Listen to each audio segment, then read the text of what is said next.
If you're a fan of MMA for any time longer than like a year, chances are you're going to have moments that make you feel bad because you're going to start getting attached to fighters, and the longer that attachment, the more heartbreaking it is to see their careers inevitably fall apart, and violently, but for a rare few exceptions, all our heroes in this sport meet the same fate in the end, but for some, the road there was almost too much to bear. I'm Tommy from MMA On Point, and these are the 10 most depressing career declines to watch as a fan. Number 10, Tyron Woodley. And I think I was focused so heavily on proving people wrong so many times in my career that it took away from focusing on proving people right.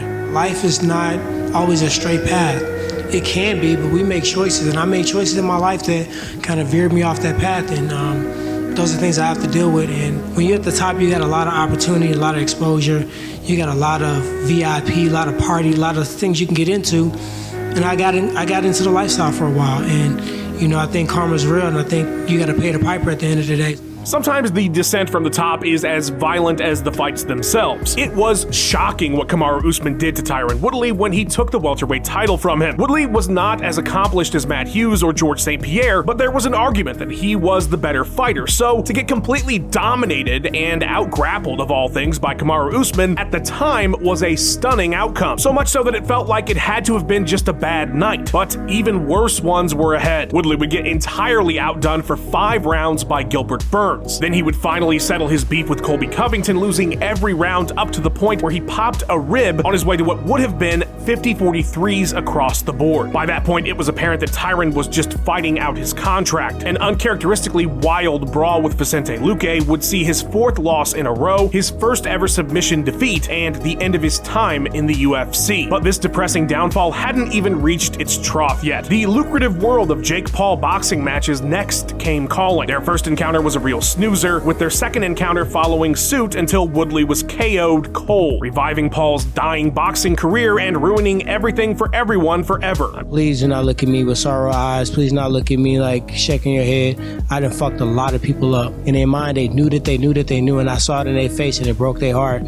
when I took that from them. So in this sport, it only take one mistake. Sad to also report that Woodley is currently signed with the GFL and set to return to action. Speaking of, number 9, Shogun Rua. I also just found out that Shogun has come out of retirement to fight Yoel Romero in the GFL, and I hate everything. People were talking about Rua retiring almost a decade before he did. When Shogun married his wife, Mrs. Shogun, in 2007, he told her that he would retire in 2 fights. Maybe he meant 2 decades. To be fair, after that promise, he'd become UFC champion and have one of the greatest fights ever with Dan Henderson. So 2007 was definitely too early. But beyond that, if none of the rest of Shogun's career happened, 16 full fights, soon to be 17, but hopefully not 18, I would be entirely content as a Shogun fan. Beyond the fun of having a trilogy of bouts with Nogueira and the Hendo rematch, nothing legacy-defining came in those 12 years. He largely just existed in the UFC, like the ghost of Pride FC's past. Rua was asked over the years about retirement and simply couldn't understand why it bothered anyone that he kept fighting, which is that eternal struggle between fans and athletes. Fighters want to fight forever, but at some point, fans just don't want to see their heroes and legends in a diminished state, regardless of whether fighting makes them happy. They don't want to see things get worse for them. The last 3 years, all losses, 2 finishes, were just too much as a fan. And now, whatever's going to happen in that Romero fight, let us hope it's not the horrible capstone to this lingering period of Shogun's career. Number 8, Cain Velasquez. When Cain Velasquez stepped into that cage with Fabricio Verdum, he was arguably the greatest heavyweight ever. And while he's still in that argument, nobody could have imagined what everything after him stepping into that cage looked like going forward. Cain's body was already betraying him by that point. It took a year to get to that Verdum bout between Tough and a knee injury. His back was a problem that he'd continued to ignore until he couldn't anymore, until his rematch with Verdum was canceled twice because of his back and twice required surgery. By the time they were scheduled for 207, Verdum had already dropped the title anyway, but it just felt like Cain couldn't get healthy and that he should probably be hanging it up. Most heartbreaking injury that Cain's had, I believe, was his back. Everybody thought his career's over, it's done. The surgery didn't go quite as planned. But then a successful second back surgery and just 2 years away had fans hopeful. Velasquez would sign a new 4-fight UFC deal, indicating that he wasn't going anywhere, but the 26-second loss to Francis Ngannou in his return bout would be the end. Nearly a decade removed from his first UFC title victory, Cain's injuries and time had caught up with him. Luckily, Velasquez would retire later that year, but it was a bittersweet ending. It felt like in the blink of an eye, Cain went from the best ever to barely competing. Just 3 fights from 2013 to 2019, and losing out on what could have still been his prime. I can't mention Velasquez without also mentioning the tragedy that is the current situation he finds himself in, because that's also part of being a fan. We want to see our favorite fighters living well after retirement, not awaiting trial. Number 7, Conor McGregor. By the end of the year, it will have been a decade since Conor McGregor defeated Jose Aldo to become the featherweight champion. A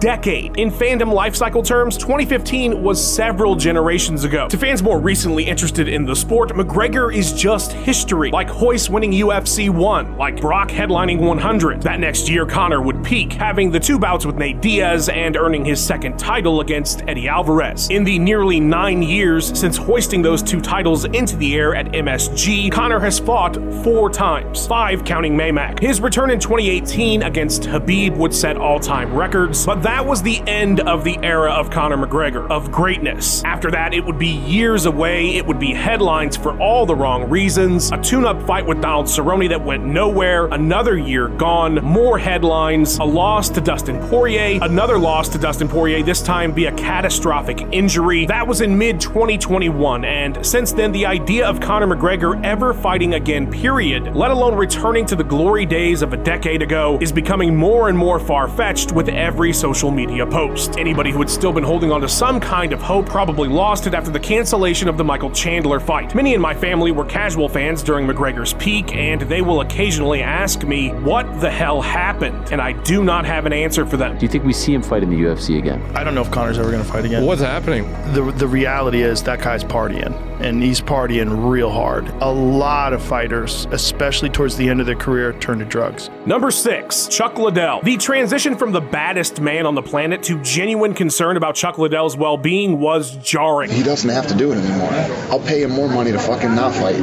2 years before the Rashad Evans fight, Liddell was the king, a dominant champion, and arguably the most popular fighter in the world. But he would lose 2 of his next 3, get knocked out for the first time, and was approaching 40 years old. So when he was viciously KO'd by Evans in a bout that showed his age, Dana White told his friend and former client that he was done fighting. But Liddell wanted one more and was granted a bout with Shogun Rua under the condition that he would retire if he lost. The 2 legends slugged it out for a round before Liddell was violently put away again. Despite his agreement with White and being inducted into the Hall of Fame shortly after, Liddell would convince the UFC to give him one more bout, a trilogy fight with Tito Ortiz after a season of tough. Ortiz would pull out and Liddell would get demolished by a KO from Rich Franklin instead. White essentially forced Liddell's retirement at that point, telling him he'd never fight again in the UFC, but would be given a cushy desk job as sort of a pension for everything he'd done for the company. I wish that was the end of the story, but sadly, when Endeavor took over, Liddell's retirement job was taken from him, and he would very unfortunately finally have that 3rd fight with Ortiz. 2 horrible results. Chuck Liddell's almost 50 years old and has no business fighting anymore. And the fact that the state of California even let that fight happen is disgusting. Number 5, Anderson Silva. I think Anderson Silva has ended up being the most human living legend the sport has had. John Jones let us know very early on that he was human outside the cage, so there was no real mystique to break, but by the time Anderson started losing and started having questionable test results, his position as one of the greatest ever had already been firmly cemented. He felt like a force of nature. It's why the Weidman loss felt like the impossible had just happened, and that would be the turning point, because next is the leg break. First leg, and it's all over!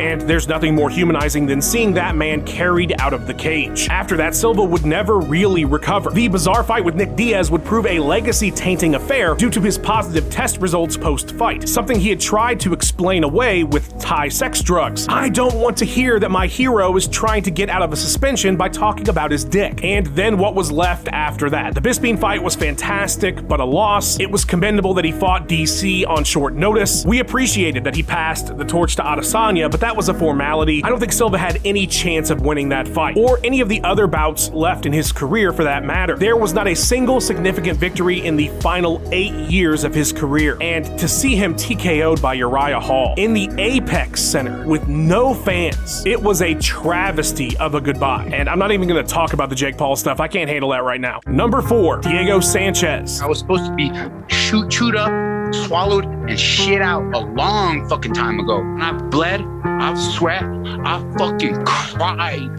I fucking cried for this fucking company. I fucking sacrificed more than you will ever know. Fans are very sympathetic to beloved aging veteran fighters. We just want to see them transition into the next phase of their lives well and know that their health needs are being taken care of. It's a very common thing to see in the fandom. So to compound those concerns about an aging fighter's health and well-being with the insanity that befell Diego Sanchez in his late career, it was a horror show. In 2019, Sanchez would have the unfortunate luck of hiring Joshua Fabia, a cult leader-like figure that Sanchez has since alleged abused and manipulated him into isolating himself from everyone and everything, ultimately leading to him being fired from the UFC and requiring a $100,000 buyout just to get him out of his life after it had been destroyed. You want your freedom. You're gonna write a check to me and School of Self for $100,000, as I told you. Fans have always known Diego to be a bit quirky and prone to these types of figures. If you are an old head fan, you probably remember Sanchez's belief that stevia was like the cure for cancer or something. My girl, she had a lump on her breast. Taking the stevia, it disappeared. But to see him in a situation like that, and to have this beloved fighter's exit from the UFC be so unceremonious, it's just so damn sad. Diego Sanchez helped the UFC become what it is today.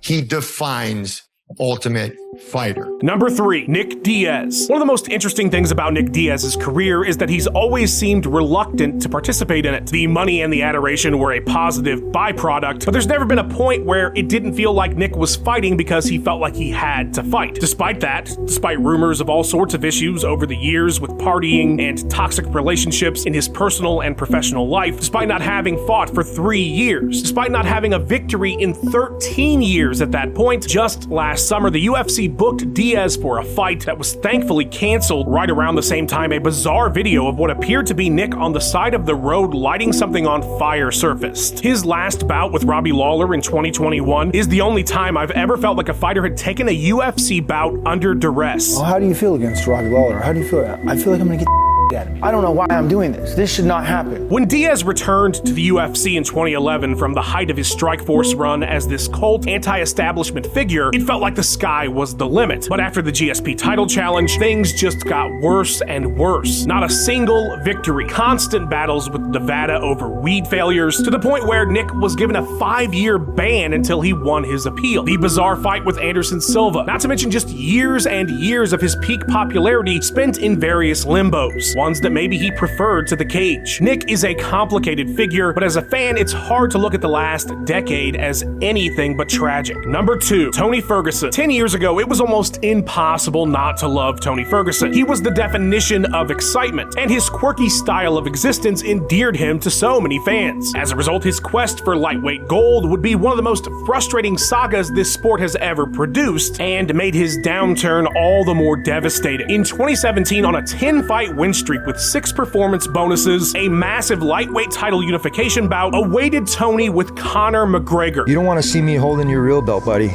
So you need to defend it. But because of some cosmically horrible timing and bad luck, that would never happen. Conor was off boxing Floyd Mayweather, and by the time he came back, Khabib was already champion. A title opportunity Tony famously missed out on, tripping over a production cable on fight week. As Ferguson fought Anthony Pettis on the undercard of 229, there's no way he didn't look at that main event on what would be the biggest card ever and think that should have been me.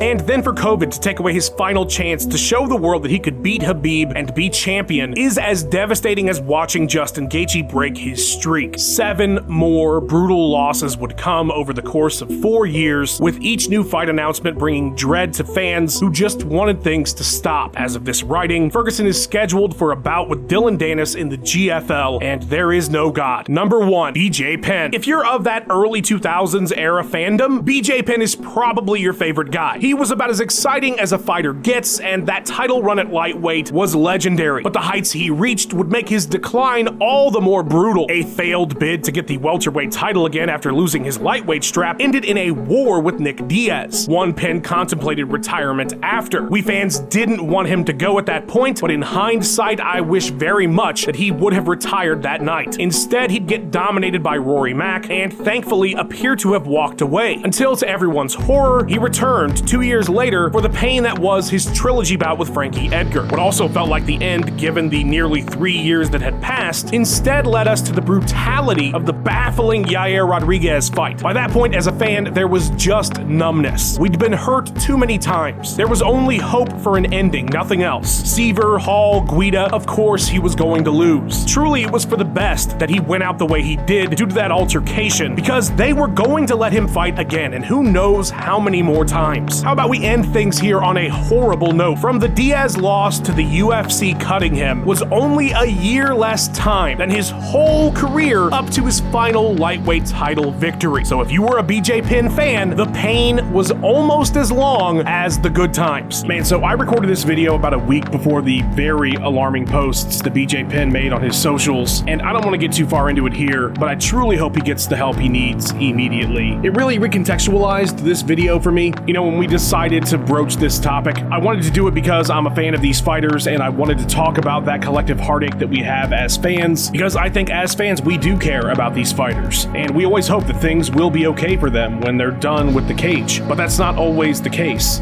And I hope this video serves as a reminder that they do need our support and appreciation, as does everyone. Guys, if you're struggling with anything, please reach out. There are people who will help. There are places you can go. You don't have to face anything on your own. We appreciate you all very much here at On Point, and I hope you're all doing well. Stay safe, and thank you guys for watching.